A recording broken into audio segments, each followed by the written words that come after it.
evening, everyone. Happy quarantine.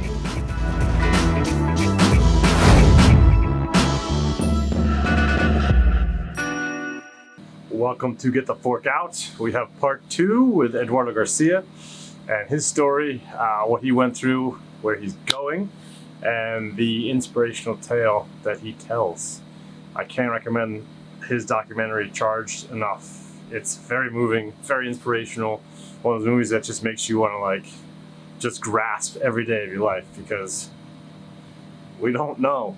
We don't know. Like, my bro just got zapped by 2200 volts and life changed forever for him. Can't recommend enough. Charged. It's basically everywhere you download movies. So finish this part 2 and then watch Charged. Awesome. You won't regret it, I promise. No one ever does. This is what they say. I recommend it. So and so, you should watch this. Like a week later, 2 weeks later, holy shit, I just watched Charged. I'm not lying. Check it out. It's awesome. Promise. A massive, top of line production here. Just get some concepts across and have some fun. What do you? That's good for me. Good for me. You're driving. You're driving. So if you know what you want to get, then I'll let you lead us, and I'll take it wherever we gotta go. All right. Well, let me Can I say one more thing? Yeah, before of course. We go. Yeah. Something struck me, and it's just insane that 2 decades can go by, and like Brennan Dates that lives in here is just, it's the Brennan Dates I've created in my mind. And because our physical connectivity has been few and far between for a long time now, but the integrity of our connectivity has, I think, kept our relationship pretty true. Yeah. And it occurred to me when I heard you sort of not certain how comfortable I would be talking about my injury, and potentially maybe refraining from pushing or pulling me into places that may have felt sensitive for you. I kind of picked that up on our last call, and I recognize that because we haven't spent lots of time together in the last decade since my injury, I wanted to make sure you hear it from me that, I mean, the whole world knows what Charge says, which is all true. And so I am 100% open to go anywhere, so long as I feel it's going to serve whoever listens, watches, or is a part of this. So no hesitations needed on your side, man. I know where your heart is, and you can take me wherever we've got to go. I appreciate that. I mean, and just to backtrack to how my thought process on that is that I've never asked you about your injury. Like I out of respect, not because I wasn't curious. I think it's an incredible story, but just out of respect, and like, that must have been a big deal for my bro. Like, unless he brings it up, I'm not going to bring it up, which is probably a stupid, like, kind of maybe male way to look at it, where it would have been a better show of friendship to be like, bro, what happened? Like, I heard it. I heard all of this, which is why before we got kicked off, I just wanted you to know, man, I will say it. And I don't think I've ever said to anybody in 10 years, I'm not cool talking about that. Okay. So in a way, I have recognized that I will remain stuck. And that's a painful thing, is to be stuck. And so part of my therapy, part of my cathartic, part of the aha moment, you're recording, so this is good. But part of my if that's right, aha moment with, oh man, see, now we could just go forever. It basically, man, this is awesome. Well, so, Brennan, it's interesting, and I don't know, maybe someone out there somewhere will remember, oh yeah, Chef Garcia, he was an American chef that worked on a few different, maybe someone hears this and they remember working with me or being, within the community during my time yachting, my 10 years on the boats. And what anyone will remember or see with this is like, didn't he have a what's with the hook? Where'd that come from? Did he pick that up at, in like one of those machines that like grab stuff? Yeah, 25-cent machines when you walk into Target. No, so I came home after 10 years of yachting to start my food brand and to work on a TV series and all purpose to share my love of food with others. And it was at the very end of the summer in October, archery season. I'm an avid hunter and outdoorsman. And I was bow hunting, and 3 miles up a mountain in a little gully, trees and grass, sagebrush, looked like beautiful Montana backcountry, flora, fauna, terrain that I have been in and around since I was 6 years old. So there was like nothing new per se about it. And yet that specific drainage, when I came up to it, I came up on, imagine you got a 50-gallon oil drum, but you cut it in half.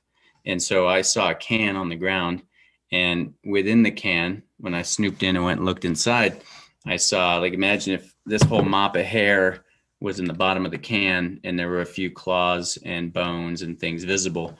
And I thought to myself, well, that's interesting. And yet I was thinking about food. I was hunting. I was shopping. I was like, I got to get up the mountain and keep hunting. So real quick, I just want to interrupt because I want to point out to people that might be hearing the story the first time, is like, you were so far out in the middle of nowhere that half 55-gallon oil drum looked really out of place. And that's why you investigated further. That's why you had to go to it. Even though you're on the hunt, you were thinking food, you're like, what the hell is that? Yeah, good question. And so I want to set this, I want to frame this scenario. So where I live here in Southwest Montana, I mean, not more than 100 years ago, horse and buggy ruled, and horsemen ruled, and there were miners and trappers, and we are not that far from when that's what this was here, right? This part of the world. And so when you grow up in the woods here and running around, what I had grown up seeing is leftover detritus and trash and material from old mining camps, old sheep camps, old homesteads, old frontier stuff. Fascinating stuff. It's like treasure. It's totally treasure. It's totally fascinating. And so you're darn right, I'm going to snoop and investigate it, because it's like, well, what is this doing here? So yeah, I was miles from my truck, and yet on a good day, I may hike 15 miles. And so I was 3 miles up. So it wasn't so far that I couldn't just get to my truck as an able-bodied person in an hour if I had to. Right. And yet, so I pause because I see this can coming out of the ground, seemingly like buried. And inside it, it's pretty much empty, but I see a pile of fur and some bone and claw. And I'm talking, when I say a pile, it's like this, and dried, mummified. And I don't want anyone to get this wrong, because others have thought there was this massive 400-pound bear. And, it was like a small pile of, it was like this mummified remains of something. And so I gave it no more thought than, that's interesting. I'll take a claw and keep going on my way. And the claw will live in a curio case, or I'll use it to teach, the community kids about nature, or, the Boy Scout mind didn't think anything past it. So a knife comes out, I put it in my left hand, and I lean down, I get on my knees and I lean down into this can to pop a claw off, carve it off. And, I don't get within 16, 18 inches of the base of that can. And I am met with the sound of a high frequency when wires cross. It's kind of just, when you're at a sound check at a concert and you hear the mic and everyone's like, ooh, it's like, that's the sound I heard. It was kind of like a Yes or Journey concert gone wrong in my head. Wow. And and what'd you say? You were the amp. Like you were there probably was a sound. It wasn't just electric going through your mind. It was, you probably made a pop. Something popped. And I remember feeling heat. Imagine if someone took a blow dryer to the back of your head, you just felt warmth. I feel like they have.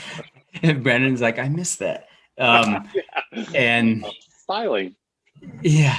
And So that is the last memory I have as a 30-year-old human. Leading up into that event was just sound, frequency, heat, lights out.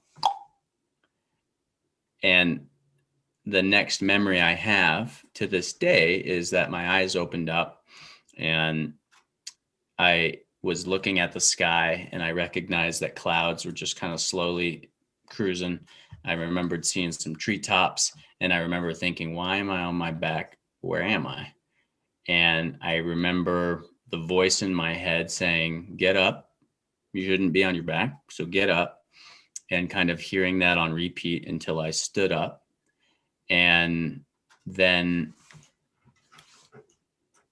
I have no recollection. I have gone back to the site. I have tried to piece it together many times, and I have no memory of what happened from the site to where my next current memory starts again, and it's of me walking, so where, because we're if it's all right, like we covered, I remember you telling the walking where you could have just gone bomb straight down the mountain, and you'd rather just but that same voice that said keep going said don't go that way, you won't make it, you got to go the slow route.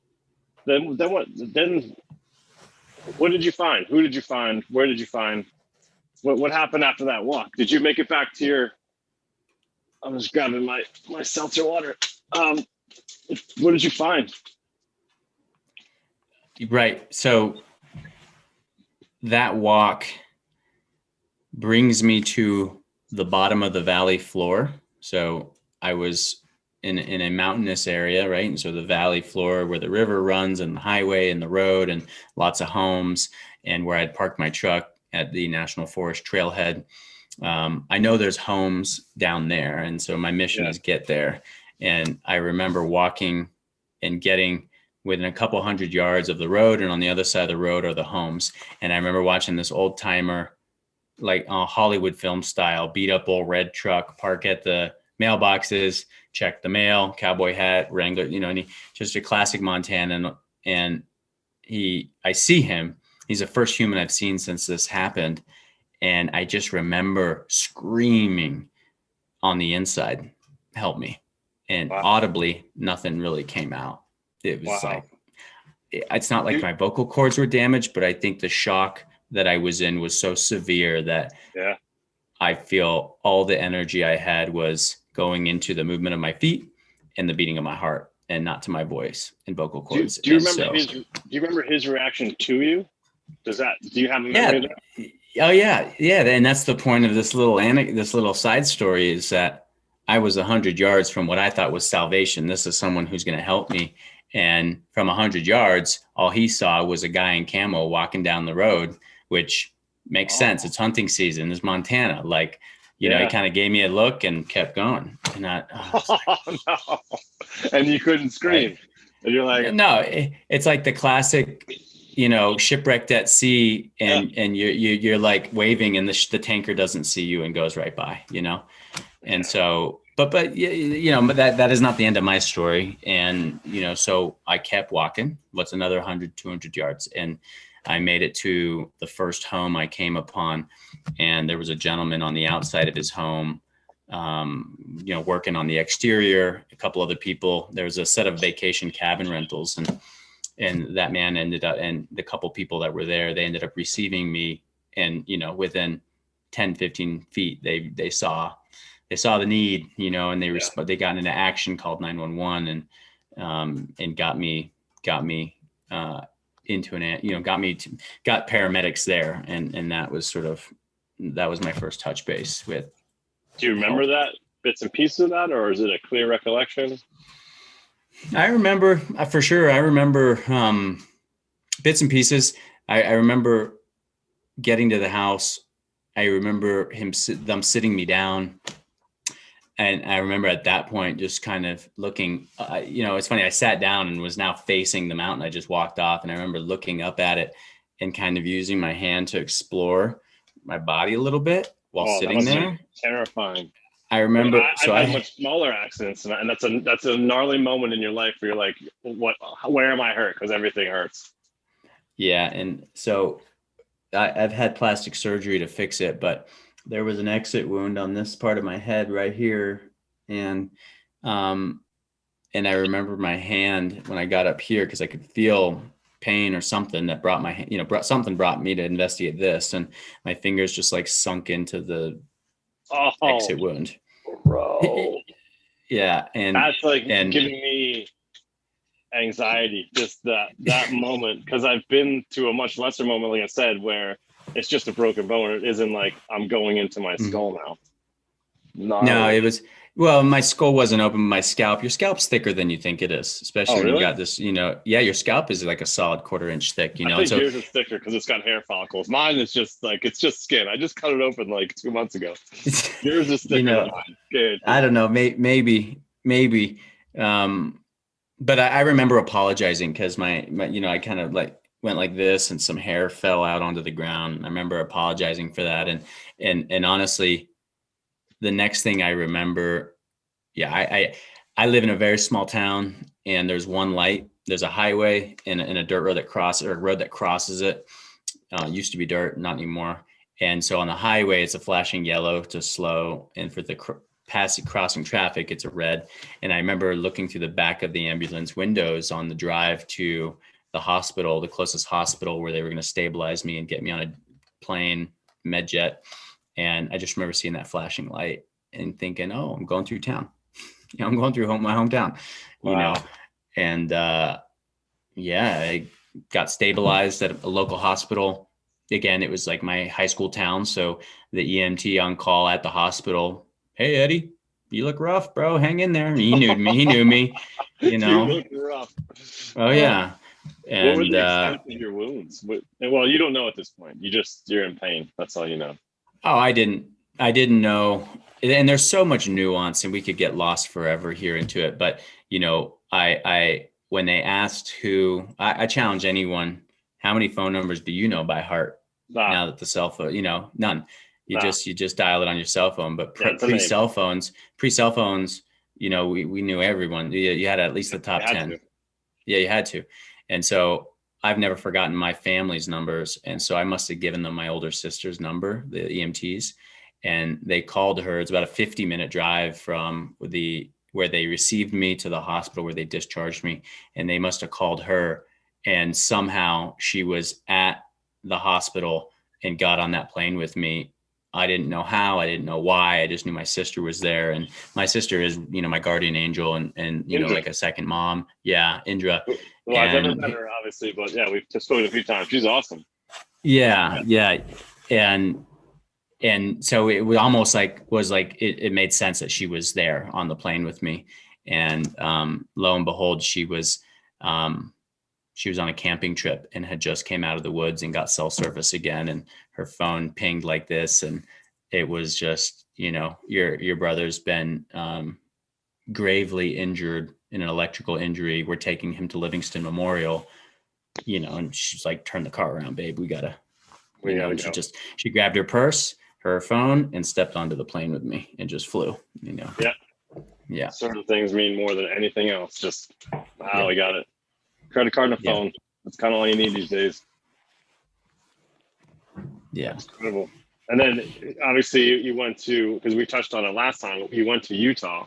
So it kind of, there's stages where it's like, there's an emergency, respond to emergency, pick up this patient, and then assess. And it's like, this is well beyond what we can take care of, even in this state. Oh yeah, well beyond. There was 2 Pacific Northwest, or there was the medical team knew they had 2 options for someone as critically injured as me, and it was University of Washington or University of Utah. And Washington didn't have any open beds, and so they just pointed the plane to Utah and went.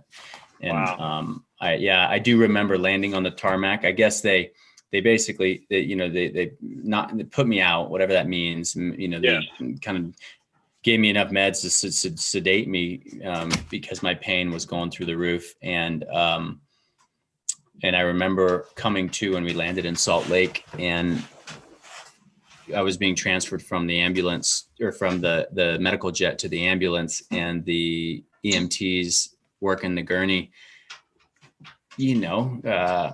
welcome to Salt Lake City, Mr. Garcia. Well, hang in there. We'll have you where you got to be in no time.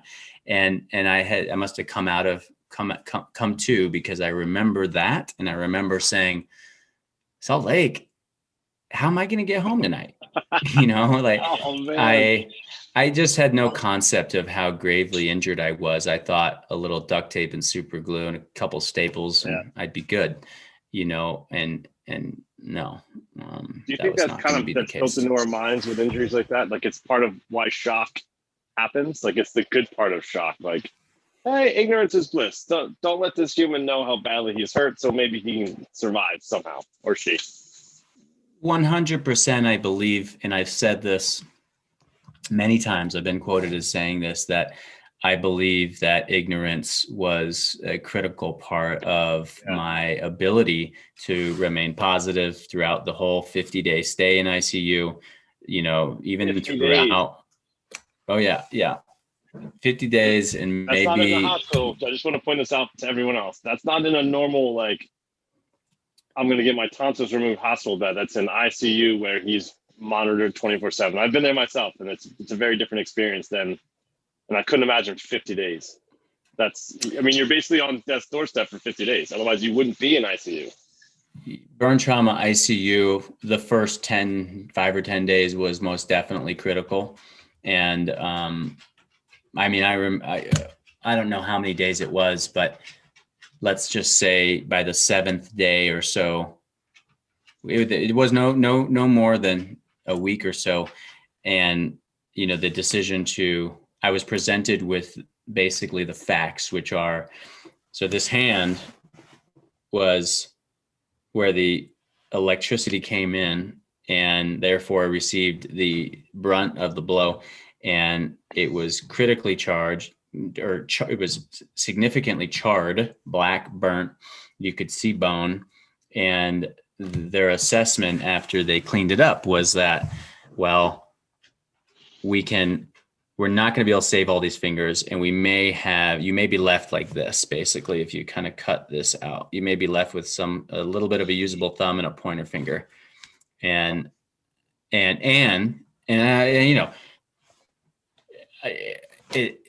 do you do with that? And yet that we couldn't even get stuck on that point.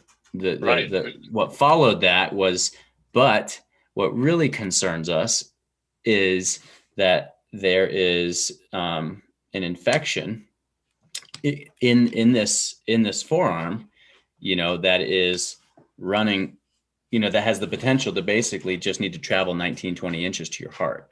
And if that happens, it's game over. And I'll never forget, it was on the weekend in BT ICU. In ICU, there's no day, night, weekday, weekend. And yet in this scenario, I remember it was the weekend and hearing this news. And so the doctor presented the options, which are, it is elective, but we are highly we can try and salvage your hand and leave you with this, like pistol kind of situation. But the infection is really concerning for us, and we highly recommend that you choose to amputate. And I remember thinking, I was stabilized enough, so I was conscious, and I just remember thinking, I have come this far. There's no way that I'm going back down. So I think in that moment I sat up, I didn't sit up, but I was like, take me now, let's go. Where's the saw? I'm ready. Yeah. And he was like, cool your jets. We had to schedule the surgery. We'll do it on Monday, first thing. And we, I remember Jenny Jane, my girlfriend at the time, and, who ended up becoming my caregiver for that whole stay. My family was there too, but I remember Jenny, she was like, let's have a session with your hand. Let's say goodbye to it proper. Let's take some photos of it. Let's recognize this. It's never going to happen again. And, I was on enough meds that the pain allowed me to actually remain conscious about some thought processes. And I had no issues entertaining the anatomical conversations of body. It's like, all right. And those photos will never see the light of day, I guess, but they're just raw and gripping, and, you know, the rest is history, right? That's it. Yeah. That's those. How many times do you think you've looked at those photos since you shot them? Maybe a handful. Yeah. Yeah. I mean, if not anything, the photos I look at is I'll see a photo of me yachting or something, or I'll see a photo from, you know, the early, you know, the 2000s, and I'll see my left hand, and I'll be like, there you are, look at that sexy, strong thing, you know. Saved my life. Yeah. Yeah. Sacrifice. Yeah. Yeah, that's it. But I remember, and I'm going to plug your movie a few times, because I think it's a really important movie for anyone, not just because you're my friend and we've known each other for so long. We're both chefs. We've both been in yachting. But I've told a lot of people about that movie, and they've seen it, and they've just been floored. Like, they're so impressed by so many different levels of, like, your character, and then that you've documented the whole thing the whole time, and I remember when you put that out there and I watched it, and you were like, yeah, it feels kind of weird, like I think you said something to the effect of, like, it feels like I'm standing up naked in the room, you know, because you put this documentary of what happened to you, and it was so personal and so raw. I'll never forget, again, these moments that obviously we weren't together, but I've had this massive empathy of how I would feel in your shoes. So it's for a split second, and obviously you lived it. But yeah, much respect, man. And again, I'm plugging that movie Charged. It's awesome. It's really cool. It's raw and uncut for sure. So, all right, so next question. Hand was one thing, but I remember there was like a cannonball size hole in the side of you. Yeah. Not just your head, what we talked about, but there's ribs sticking out of the hole. Still missing. Soft spot. Yeah. Yeah, no. So I had 9 exit wounds, and 1 entrance, 9 exit, and one of the exit wounds was right here through my left side, my left torso, and those ribs, I think 3 different ribs were briquettes. They were cooked, and so they ended up cutting those out and patching me back up, and actually removing my latissimus. It's called a muscle flap, but they removed my latissimus from where it connects to your hip, and they brought it over and secured it across that hole, because I lost my, you know, portions of my obliques, the lower portion of my pec, my nipple. That's probably new to you. Maybe you didn't know that. From the Charge cover. Yeah, they gave me the opportunity to get a nipple tattooed on, and I'm good. But yeah, so I still, you know, I lost a significant amount of muscle on my left leg in 2 different spots. And, you know, I live with the repercussions and the realities of that every day. You know, if I'm horseback riding, snowmobiling, snowboarding, doing anything dynamic, any recreation that's dynamic, I wear a t-shirt with Velcro on the inside, and to that Velcro, I adhere a kind of like this book, but it's a chunk of carbon fiber, and it's a plate basically, and the plate covers that soft spot so that, you know, I don't catch something, because my vitals are just right there. There's no ribs to protect, you know, impact. Yeah. And so no more bar brawls, you know, like I'm, you know, I've always been pretty much known for those. Yeah, I was a haymaker. I'm a lover, not a fighter. But what it means though is, you know, if I'm out and about and we're at a concert or a bar, like anywhere where there's potential for human error, you know, like I have been this close to times where I actually think I've even had to call it, where I'm not a fighter, but I've been in a place where things were getting funky. And I've just simply, it's like, do I share my vulnerability and call it, or do I disguise it and protect my left flank and get out of here, you know?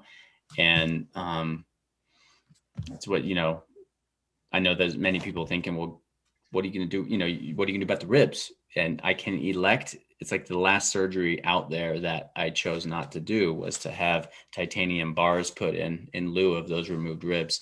And Wolverine. gosh, I just haven't been able to bring myself to want to go into another surgery, especially because now in today's day and age, like my locomotion is pretty good. I've been able to stay fairly mobile, and I'm kind of, I'll wear the shield and just remember that I got a hole in my ribs, Yeah. And that's your choice for sure. Cause you had something like 30 surgeries. To date, about 21. 21. Yeah. That's enough. 21. That's enough. That's enough. Yeah. It's just so cool to, even though we've missed each other, I will say for the record, I've tried to visit you twice. And last time I was in ICU was on a motorcycle wreck. Again, my girlfriend at the time, Meg, was on the back. She was fine, but I trashed myself. So we were going to go visit this gentleman here, and boom, motorcycle accident, ICU for 7 days. And then last time, it's like less than a year ago, I was driving a friend's car from California, Ohio, and I hit one of these stupid things. And it's just like, I don't know, man. Gotta try again, though. It's gotta happen. Third time's a charm. Let's talk to me. Get We're together, here. talk some shit, cook some food. We're here. Yeah. Oh man, it's such a. There's so many things going through my mind. So many questions that I want to ask you. The burn unit, we touched on it briefly last time, but there's a fundraiser that you want to do. Like, what is your? I want to talk more about like how you're giving back, because that's where I think your strength really shows. Like to go through this, to persevere, to survive in these different points of your timeline where you might not have, or another person might not have, but now you've really flipped it on its head, and you're now using it to help other people or inspire other people or form communities of just groups of let's talk about this.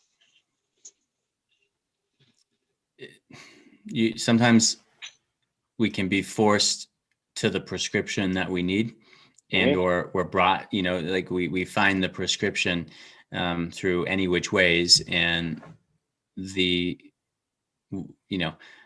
sharing my story has become a prescription. It has been part therapeutic for my psychology. And it has truly brought me to own this event, and it really started with community. It started with community and encouragement of others that, I had 3 years after my injury. I think I was going into 3 years after, and maybe 2.5. And I recognized where I just was not, I was not ascending through the process of recovery as quickly as I thought I would psychologically. Physically, I was back to doing everything I could, and I was figuring it out. But in my emotional state, my mental state, I realized that I was feeling fairly stuck. And I was invited to go to New York City and attend a fundraiser for a group called the Challenge Athletes Foundation. And it's a nonprofit out of San Diego, California. And they raise awareness, build community, and grant prosthetic sport medicine to individuals of all ages living with physical disabilities, whether it's trauma-based like myself, or whether it's congenital, someone born with spina bifida that wants to surf. Well, Challenge Athletes Foundation is going to figure out how to help you go surf. That's awesome. It's amazing. It's amazing. And when the invite came, I thought, well, I looked at the website and I see a lot of running. I see a lot of biking, triathlon, Paralympic stuff. And my recreation, my athleticism was heavily rooted in the outdoors. When the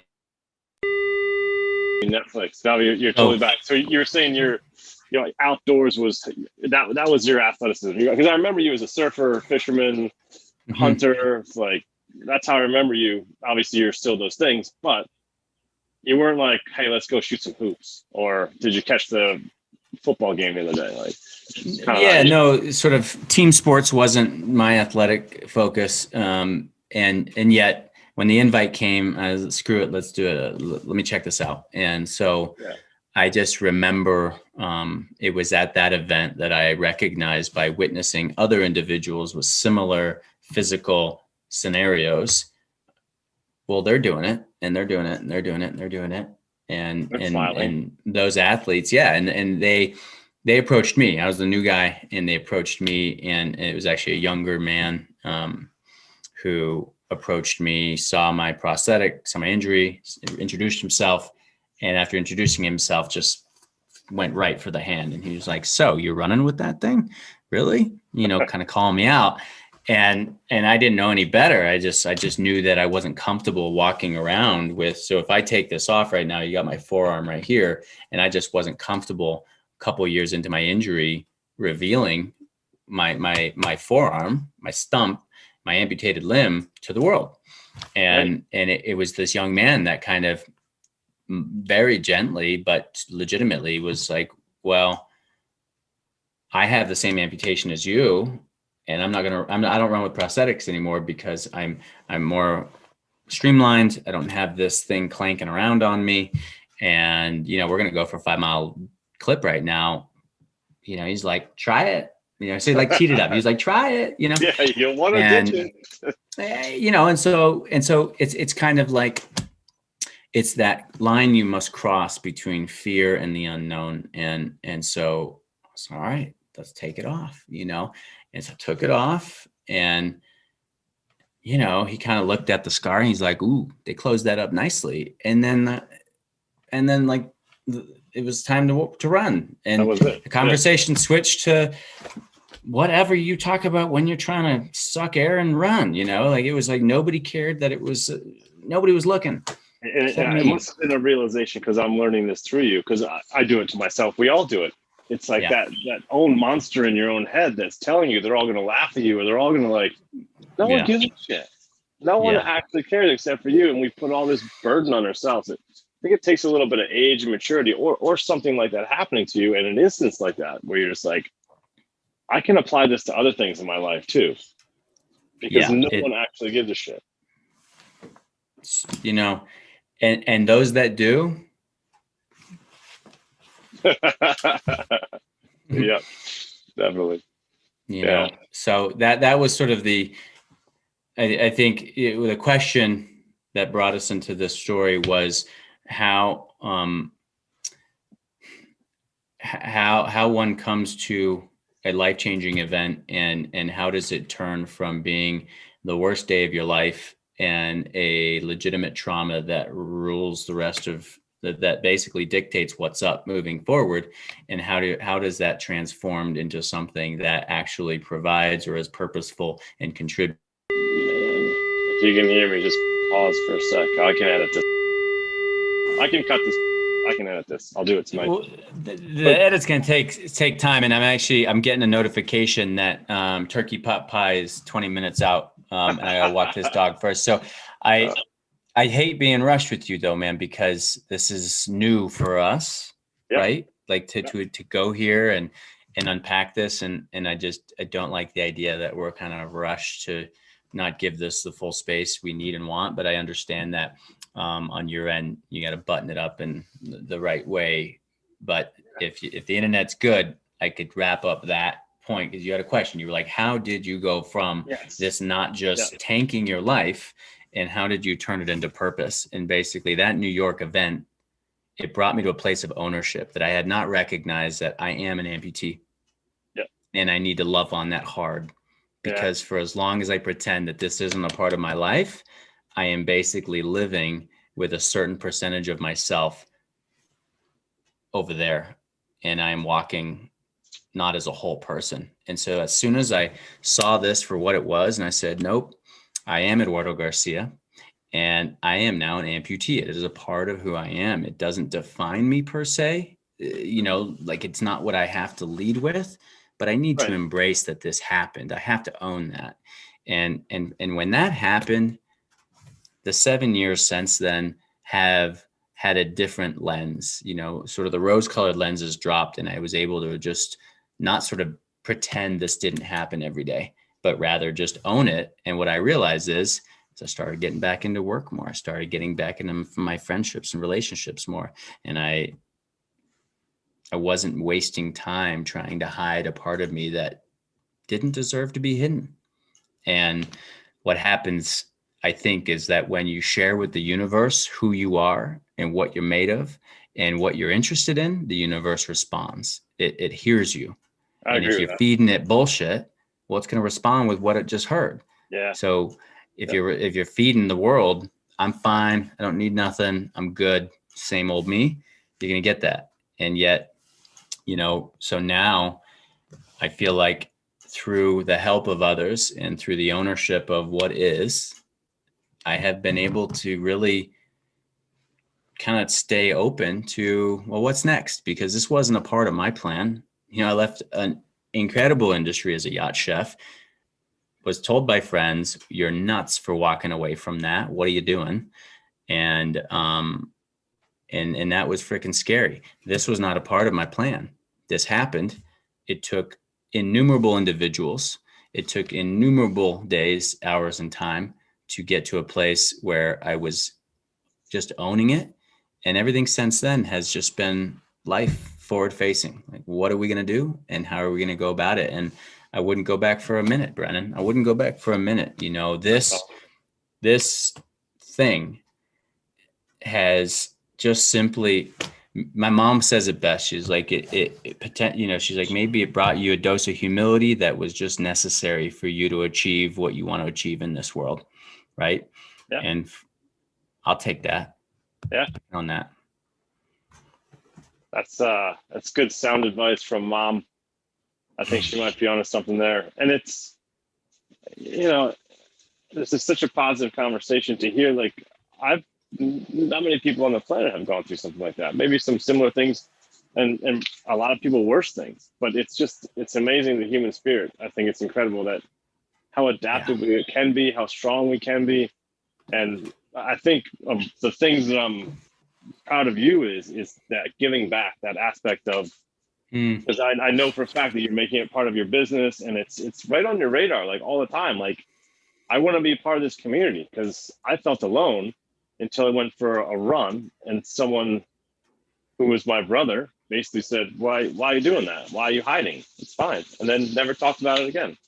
It's, kind of without that community and that ownership and just friendship and kindness to people, we'd be screwed. We would get that negative feedback all the time that you were talking about. It's just yuck. Yeah, Man. we gotta have our light at the end of the tunnel. No matter, doesn't matter who you are, doesn't matter what your industry is, whether you're on a boat, you're on land. Like, that's not this. It's life is hard, and pain is unavoidable, and death is a beautiful part of what life is, and I feel like those are forgotten languages. And so the more we do not discuss them, we do not embrace them, we do not recognize them, the more we lose our language for like complete beautiful humanity. And so if not anything, this brought the just no BS mortality back into full perspective, so that when you wake up, it's like, okay, what are we doing today? No idea what the day's gonna what's gonna bring.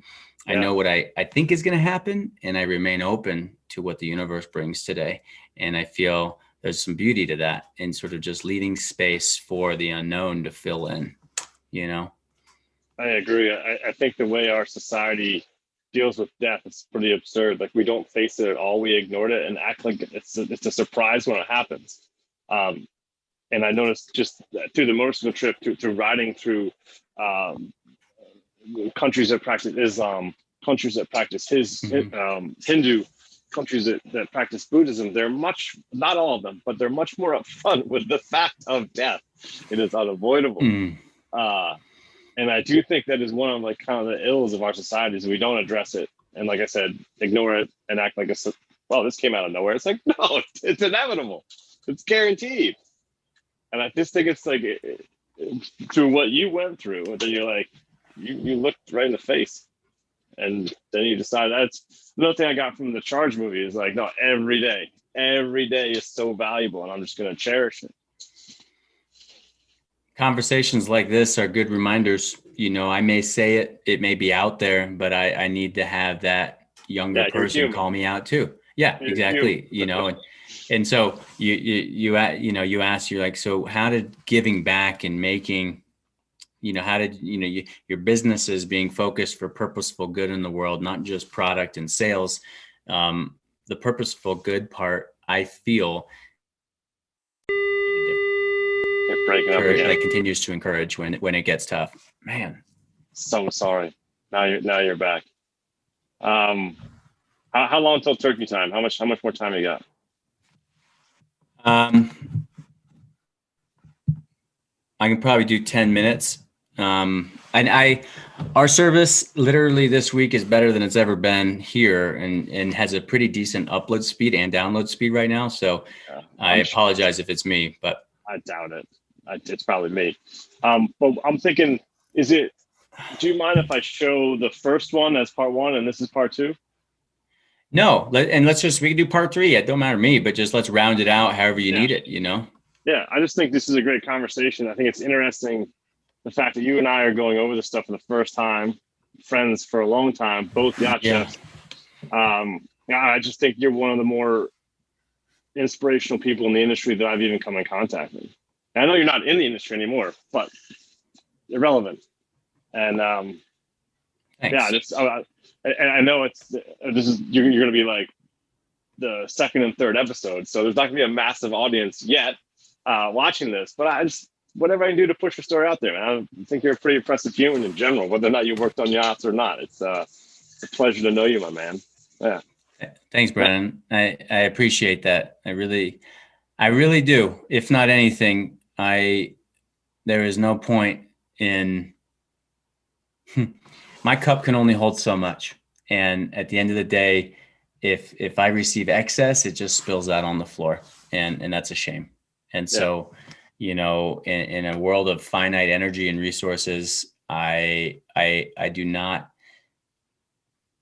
I have been humbled by this, and I know that part of my drive, part of my interest in the work that I do, whether it's through trying to get people psyched to cook and learn how to cook and stick with food and fall back in love with cooking for others, and or if it's simply trying to inspire someone to fall back in love with themselves after a traumatic event, I feel like my cup always seems to have this space on top that I can't fill, right? And so, like after my injury, when I felt like I was recovering, but I just couldn't cap it off. And you and I can create the most ridiculously tasty, beautiful, blah, blah, blah, blah meal ever.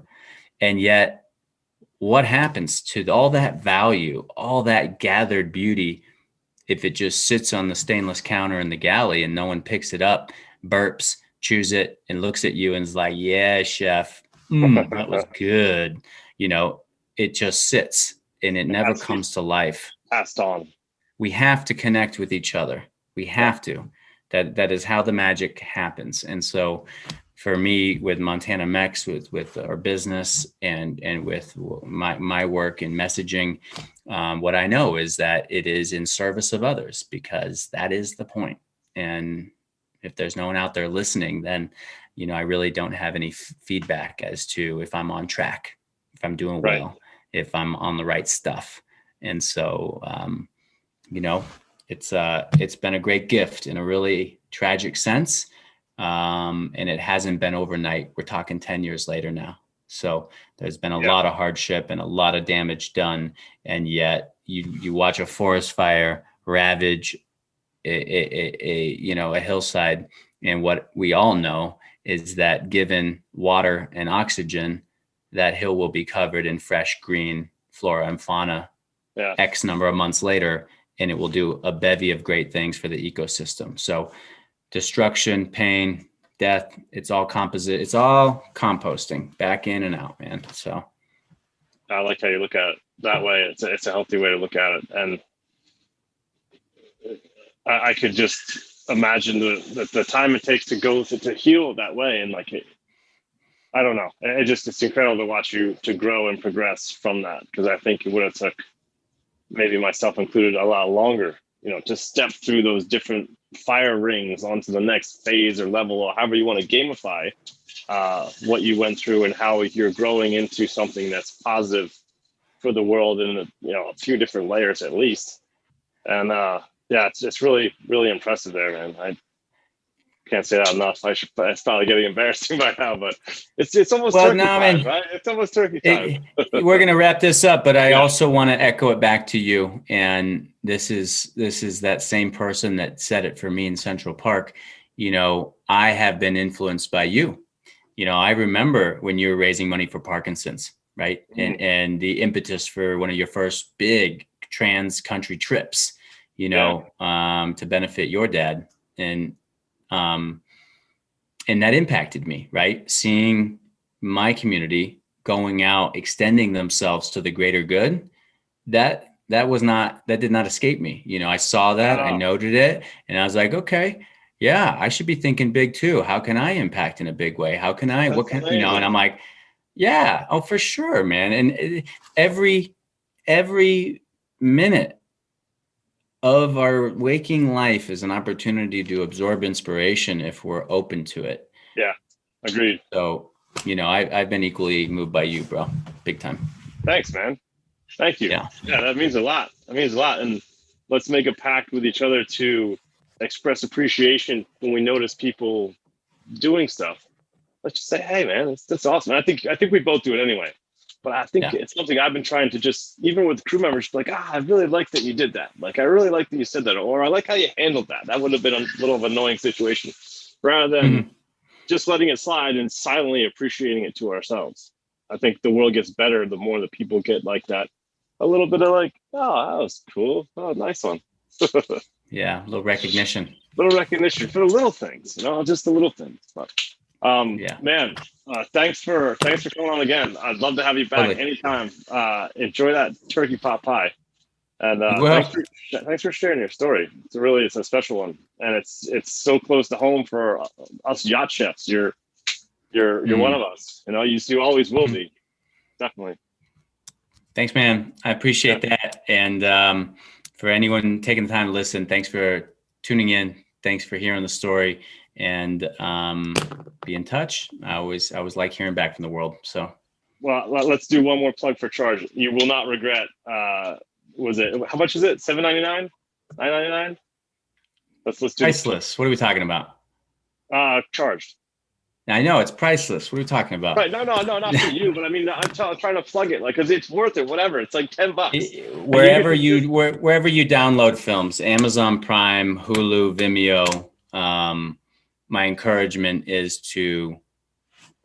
I didn't edit the film. I didn't produce the film. I found myself and Jenny and my family were brave enough to say, yeah, we will share this story so that this event could potentially not stay a pile of ashes, but out of that burnt forest floor, we can be a part of bringing some life out of this. So that if this can serve as an example to help others, I'm in, we'll do it.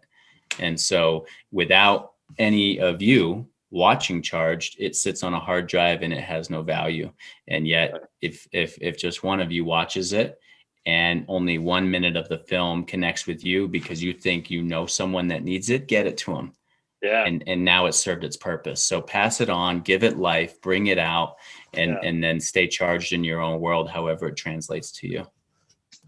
You won't regret it. And everything we just talked about this whole time is in the movie, minus the walk down afterwards. They reenact it, but it's like one of the few parts that are reenacted. The rest of it is raw footage of Eduardo and Jenny in the hospital going through everything. They pulled no punches. It's incredible. Like you said, you're standing up naked in the room, emotionally, physically, and it's. I mean, it's obvious that I like it, but it's just incredible that you had the courage to do it. You come across great. It's not like it's incredible. It's one of those weird human pieces that can't believe I even know you. Like, it's so incredible. Like, everything you've been through. I'm so proud, man. I gotta stop saying that. Anyway, I take it, Brennan. Pie time. Happy pie time. Yeah. Thanks for being on. Let's do it again. Let's talk about anything else you want to talk about, man. Happy to do it, Brennan. Thanks for having me, Chef. Appreciate it. Yeah. Enjoy your pot pie. Take care, brother. See you. I hope you enjoyed Eduardo Garcia's tale as much as it can be told in such a short period of time. Fascinating. Love that dude. He's amazing. I think I'd like to have him on again and talk about his entrepreneurship and kind of the other stuff that he's going through in a positive way and how he helps people.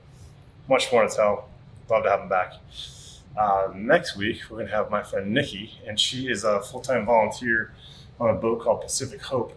That it's not a yacht. It's like almost think of like a research vessel type boat, and it goes around the world to basically victims of natural disasters. It brings food, brings water, brings doctors, all these people, these volunteers, this network through our mutual friend Marvin, just come together and help people in need. I volunteered for a few weeks a couple of years ago, and it's so cool what they do. It's an amazing sort of scenario. So we'll get Nikki on, and she'll tell some stories about what they've done, where they've been, and who they've helped. Really good stuff. And that's it. Hope you enjoyed another episode of Get the Fork Out. Bye-bye.